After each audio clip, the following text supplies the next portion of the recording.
ఓ doctor Venkata Chaganti గారికి నమస్కారం. నా పేరు ప్రశాంత్, కరీంనగర్ నుంచి మాట్లాడుతున్నాను.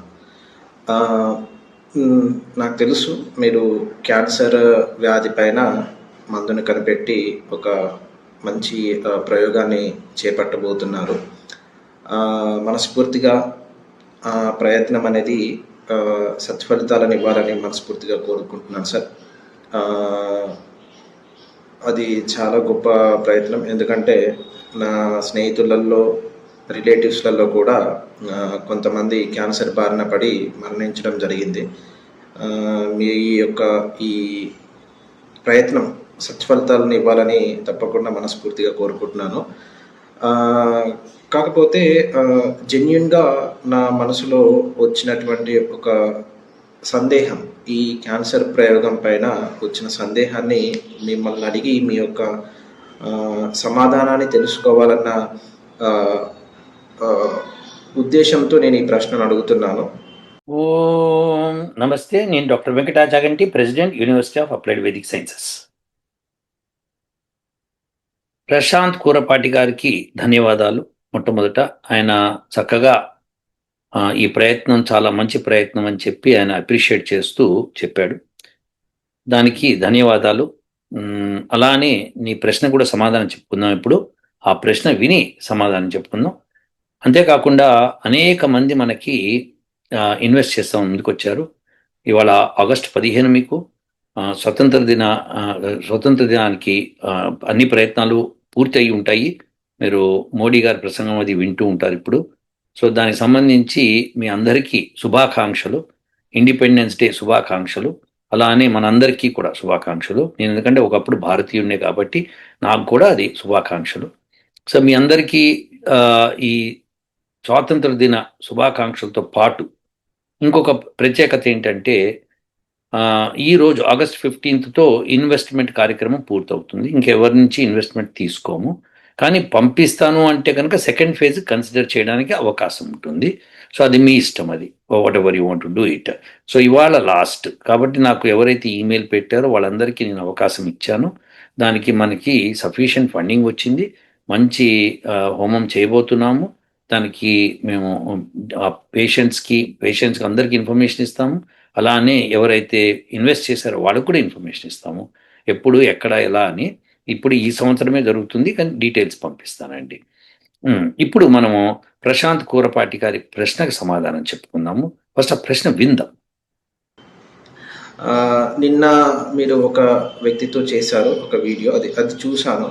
అందులో మీరు ఒక మాట చెప్పారు. మరి ఇప్పుడు వేదంలో దీని గురించి ఇట్లా ఉందని ఇప్పటి పండితులకు తెలియదా అని అంటే నిజంగా తెలియదనే చెప్పవలసి వస్తుంది అన్న మాటను మీరు వాడారు. అది ఎగ్జాక్ట్లీ ఆ మూమెంట్లోనే నా మనసులో ఒక సందేహం కలిగింది. అది ఆ ప్రశ్న మిమ్మల్ని అడుగుదాం అనుకో. ప్రశ్న ఏంటంటే సార్, ఇప్పుడంటే మీరు చెప్పినట్టుగా ఇప్పుడు ఉన్నటువంటి వేద పండితులకి ఈ విషయం తెలియదు, విజ్ఞానం తెలియదు అని అనుకుంటే, మనం మహాభారత కాలం నాటికి వెళితే అప్పుడు మహర్షులు, బ్రహ్మర్షులు, ఋషులు, అదేవిధంగా యోగులు కూడా ఎక్కువ సంఖ్యలో ఉన్నారు. వేద ప్రచారం ఎక్కువగా ఉంది. రాజులు కూడా వేదం ప్రకారంగా పరిపాలన చేస్తూ ఉన్న రోజులు అవి.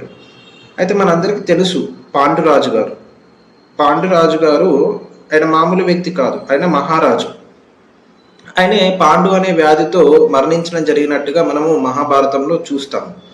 అయితే ఆయన అంత పెద్ద మహారాజు, మళ్ళీ ఎంతోమంది ఋషులు, మునులు, మహర్షులు, బ్రహ్మర్షులు, యోగులు కూడా ఆ కాలంలో ఎంతో అందుబాటులో ఉన్నారు. ఆయన తలుచుకుంటే ప్రపంచవ్యాప్తంగా ఉన్నటువంటి నిష్ణాతులైనటువంటి వేద ఆయుర్వేద పండితుల్ని పిలిపించి కావలసిన పాండు రోగం నివారణ చేయడానికి కావలసిన మూలికలు ఎక్కడ ఉన్నాయో కనుక్కొని, అవసరమైతే సైన్యాన్ని పంపి తెప్పించి వాటిని వాడి అతనికి ఉన్నటువంటి ఆ పాండువు అనేటువంటి వ్యాధిని నివారణ చేసుకునేవాడు కదా.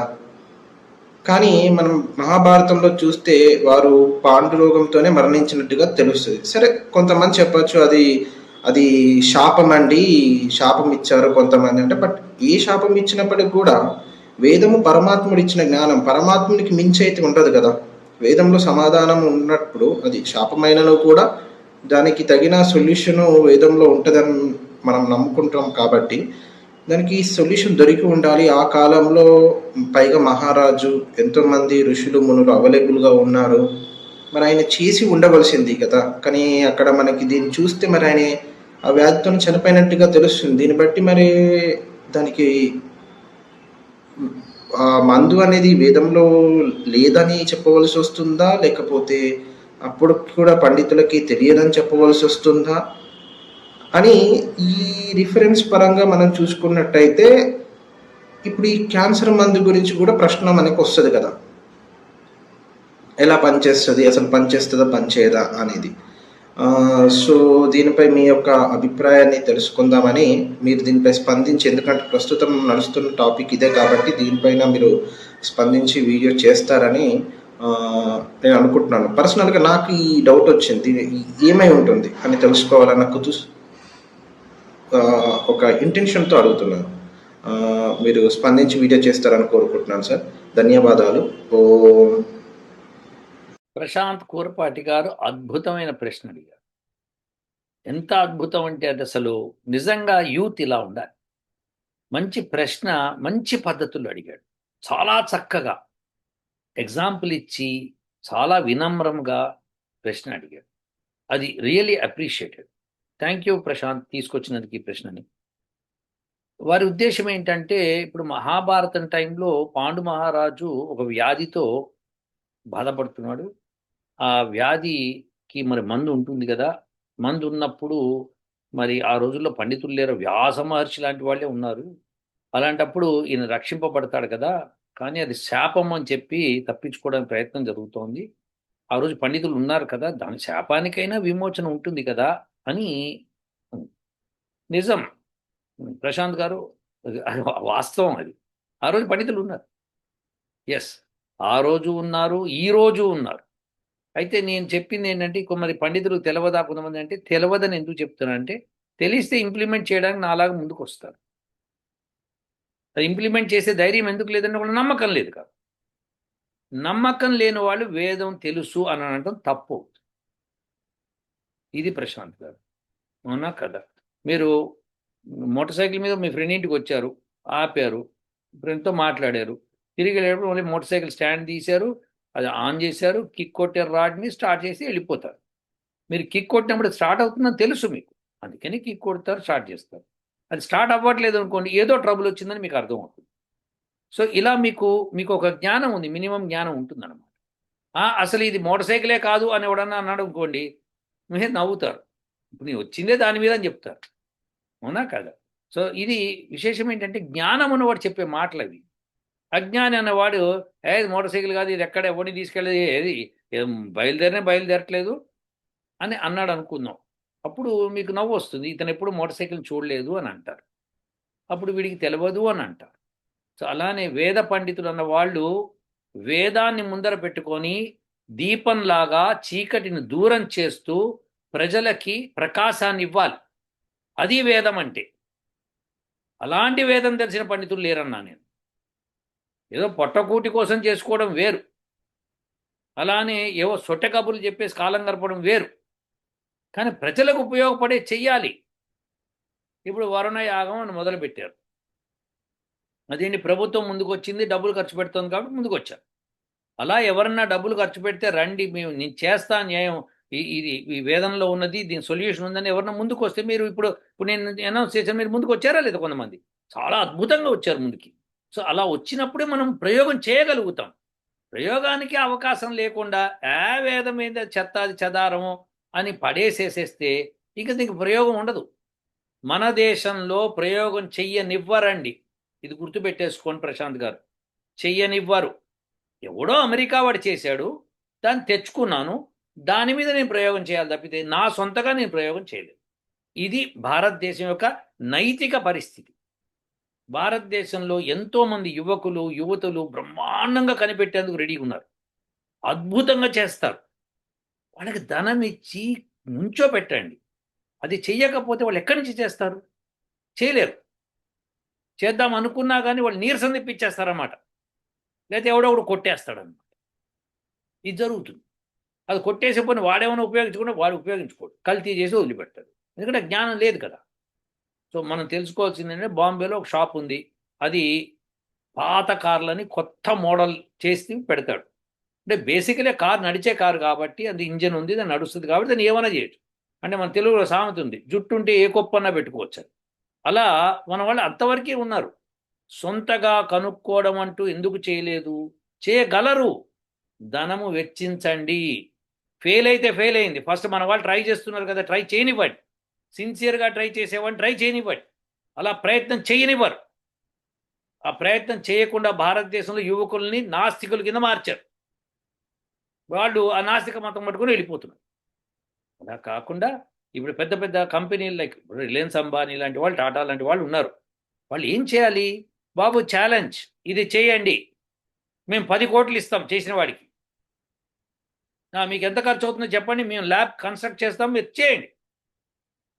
ఛాలెంజ్ విసరాలి పబ్లిక్గా. యువకులు వస్తారు, బ్రహ్మాండమైన పొటెన్షియల్ ఉన్న వాళ్ళు వస్తారు. వాళ్ళు టెస్ట్ చేయండి ఫస్ట్, వాళ్ళకి ఏం జ్ఞానం ఉందో. మంచి మంచి ప్రొఫెసర్ని పెట్టి టెస్ట్ చేయించండి. టెస్ట్ చేయించి ఎస్ దిస్ కెన్ డూ అంటే తీసుకెళ్ళి ఒక ల్యాబ్లో పడేయండి. మీకు ఇంత టైం ఉంది, ఈ లోపల చేసి పెట్టండి. వచ్చిన తర్వాత లాభాల్లో నీకు నాకు. అప్పుడు దేశం ఎదుగుతుంది. ఆ పని చేస్తలేరండి వాళ్ళు. ఒకవేళ ఒక పిల్లవాడు ఎవడైనా బయటకు వచ్చి ఇంజనీరింగ్ చేసి నేను ఇలా తయారు చేయగలను, మీరు రండి అంటే, ఏది ప్రోటోటైప్ చూపించు అంటారు. అంటే ఒకటి తయారు చేసి చూపించాలి. తయారు చేసి చూపించడానికి 10 లక్షలు ఖర్చు అవుతుంది అనుకోండి, ఆ 10 లక్షలు ఎవడు ఇవ్వాలి? పాపం వాడి దగ్గర ఏం లేదనుకోండి, జ్ఞానం మాత్రం ఉంది, ఏం చేస్తారు చెప్పండి? ఇది ప్రశాంత్ గారు మన దేశ పరిస్థితి. సో ఎవరన్నా ముందుకు వచ్చి ఓకే టెస్ట్ చేసి నీకు ఏముంది జ్ఞానం అని చెప్పి అడగాలి, చెయ్యాలి. ఆ ప్రయత్నం చేయకపోతే మనం సక్సెస్ కాలేం. మన దేశంలో సెంట్రల్ గవర్నమెంట్ ఒకటి పెట్టింది. ఏమని పెట్టింది? విండ్ మిల్ అని పెట్టింది.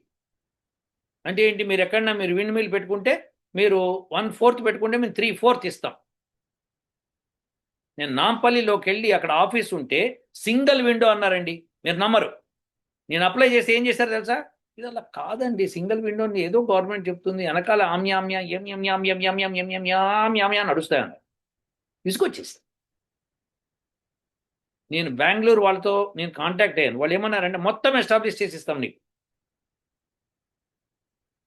ఖర్చు అయిన దానిలో మాకు ఇంత పర్సెంట్ కావాలని.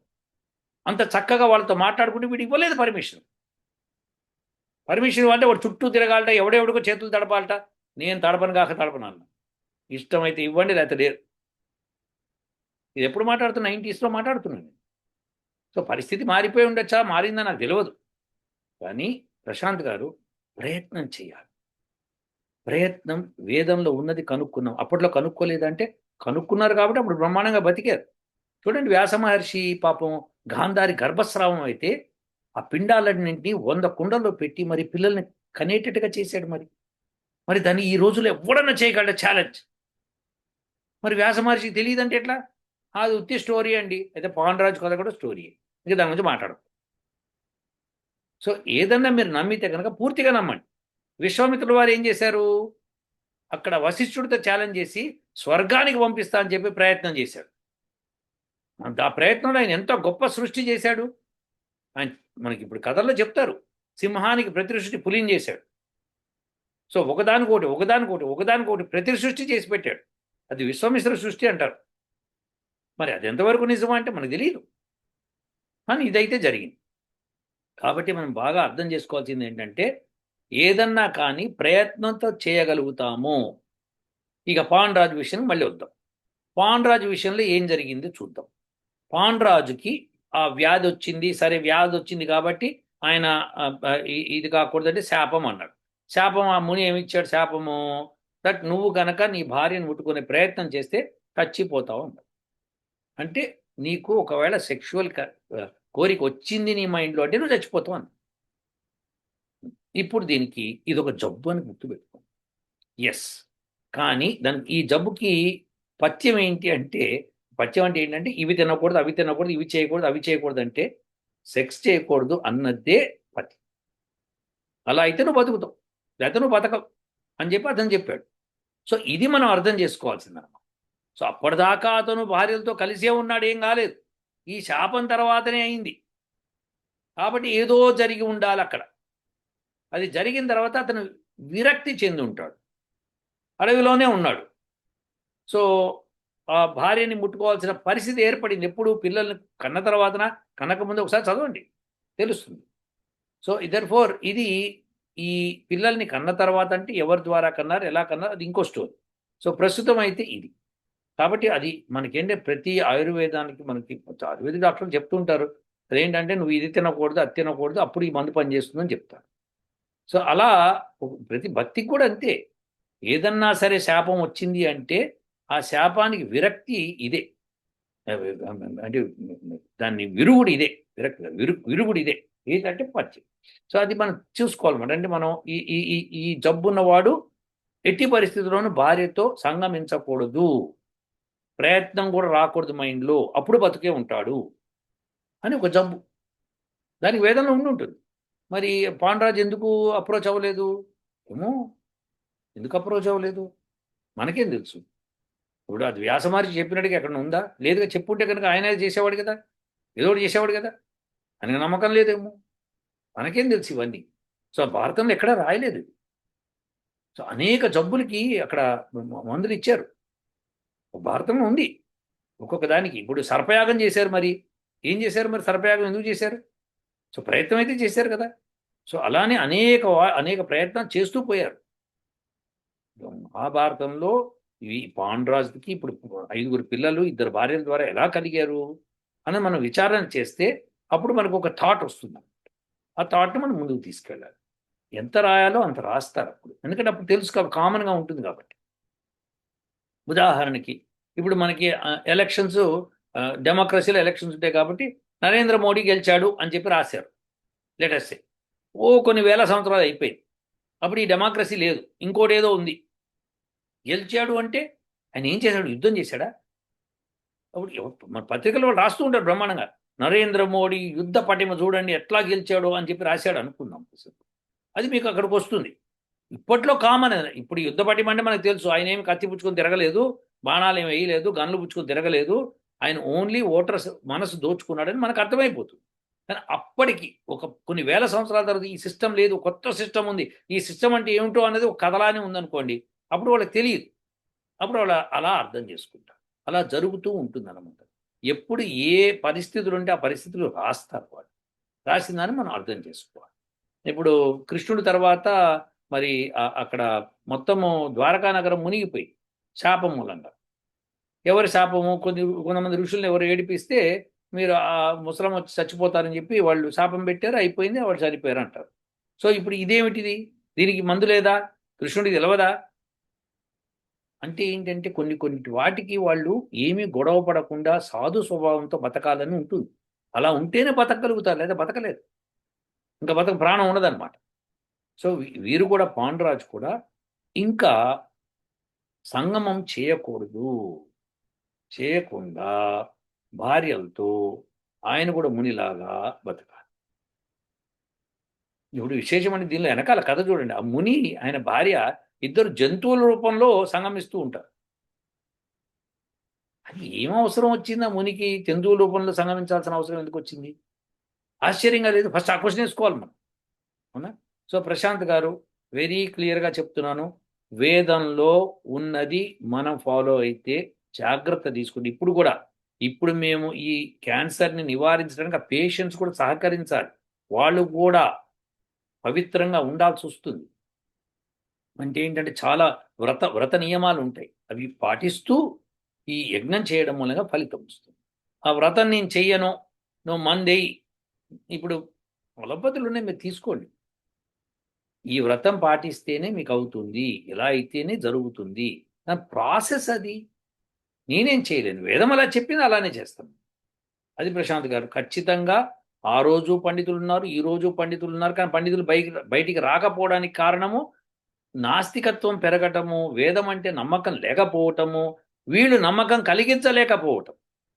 నా ప్రయత్నము వేదాన్ని తెలుసుకున్నాను కాబట్టి ఆ ప్రయత్నంలో అనేక ప్రయత్నాలు చేస్తూ ఎప్పటికప్పుడు యూట్యూబ్‌లో పెడుతూ వచ్చాను. ఇప్పుడు కూడా ముందరే అనౌన్స్ చేశాను. ఇదేదో ఇది చాలా భయంకరమైన జబ్బు. దీన్ని మనం నయం చేయాలంటే మరి ఇద్దరికి ఏదో ఒకటి చేయాలని కష్టపడి కనుక్కున్నాం. మరి కనుక్కున్నాం, వేదం చెప్పిందన్నప్పుడు వేదం చెప్పింది అని తగ్గుతుందన్నప్పుడు తగ్గుతుందండి. That's it.